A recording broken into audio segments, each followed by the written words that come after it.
শেরপুরে ৬০০ কেজি নিষিদ্ধ polythene bag জব্দ। শেরপুর থেকে নিজস্ব প্রতিনিধির পাঠানো ভিডিও চিত্রে ডেস্ক নিউজ।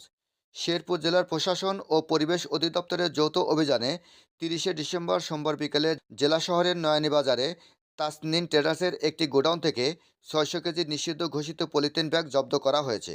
এ সময় অভিযানিক দলের উপস্থিতি টের পেয়ে গোডাউনের মালিক মোহাম্মদ ইসরাফিল মিয়া পালিয়ে যায়।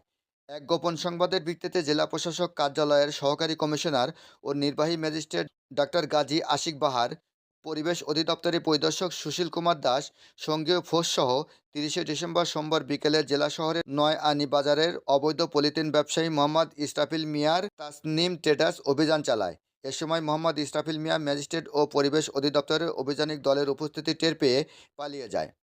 পরে সহকারী কমিশনার ও নির্বাহী ম্যাজিস্ট্রেট ডক্টর গাজী আশিক বাহার ও পরিবেশ অধিদপ্তরের পরিদর্শক সুশীল কুমার দাসের সঙ্গীয় ফোর্সসহ একই বাজারে জমশেদ আলী মার্কেটে মোহাম্মদ ইসরাফিল মিয়ার ভাড়া নেওয়া গোডাউনের তালা ভেঙে প্রায় ৬০০ কেজি নিষিদ্ধ পলিথিন ব্যাগ জব্দ করে, যার বর্তমান বাজার মূল্য ১,৩৬,৫০০ টাকা।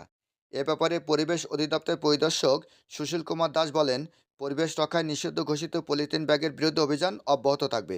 এ সময় অন্যান্যদের মধ্যে উপস্থিত ছিলেন জেলা প্রশাসক কার্যালয়ের পেশকার দুলাল হোসেন, এএসআই আনোয়ার হোসেন সহ সঙ্গীয় ফোর্স।